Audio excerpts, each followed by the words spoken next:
Hare Krishna. The 15th chapter is titled The Yoga of the Supreme Person, Purushottama Yoga. Krishna declares himself to be the Supreme Person. He also gives us a glimpse, as he has done in certain parts of the Bhagavad Gita earlier, of his eternal abode.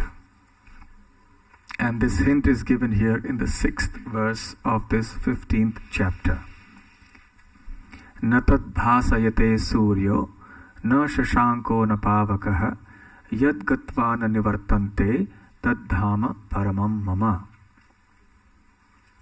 Having spoken a little bit about this world, now he's speaking about the world beyond. A world where there is no need for a sun to give light and heat. There is no need for a moon to give us light at night and to provide nourishment to the vegetables. There's no need for fire, again to provide heat and to facilitate cooking and so many things. Neither is the need for any electricity. There's no power outages in the spiritual world. Everything in that world is self-effulgent, beautiful, spiritual, eternal, full of joy. That is the spiritual world which is our real home. That is where we are meant to be. Unfortunately, having forgotten our real home, we are here, feeling homesick, but we don't know it. What is the nature of our suffering here in this world? It's homesickness. But it's a peculiar kind of homesickness where we don't know where our real home is. We just know that we are lost. And a more severe case of being lost is when we don't know we are lost. And we think that this is our home because we've been here so long that we think this is our real home. But this is not our home. There is a certain fundamental incompatibility here because we are the eternal spirit soul. We have nothing to do with the material realm. Unfortunately, there is this incompatible combination of the eternal spirit soul with the material body, which is perishable, full of misery and full of ignorance.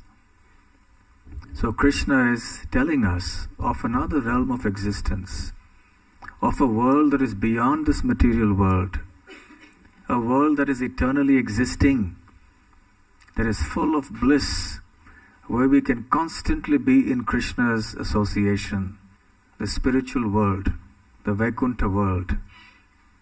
Just as everything is made of material things here, substances, there everything is made of spiritual stuff, so to speak. And spiritual stuff is by nature effulgent, conscious, full of happiness. So therefore everything in the spiritual world is full of joy. No grief, no birth, no death, no old age, no disease, no discomfort, no taxes, only joy, sheer unadulterated joy. That is the constitutional position of the living entity.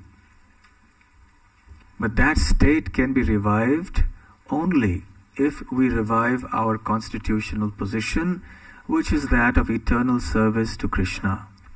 So long as we try to enjoy independent of Krishna within this world, we will have no access to this supremely blissful world.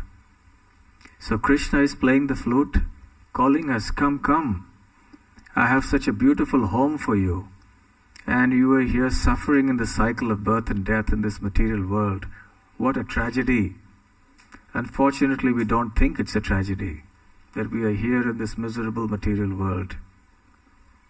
So, while we certainly have to keep an eye on the here and the now, because we have to deal with it, we have to live here in this world, so we have so many practical things to learn and to do and so on, well, we have to do that. But at the same time, we must keep an eye, a very firm eye, on the beyond, on the spiritual world that Krishna is speaking about. That is our aspiration, that is our goal and final destination. That's where we want to be. If we have our destination very clear in our mind, and we have the process of Bhakti Yoga also very clear in our mind, then success will be assured. That is the sum and substance of this 15th chapter. And in the next chapter, of course, we'll be hearing about further analysis by Krishna. 16th chapter now.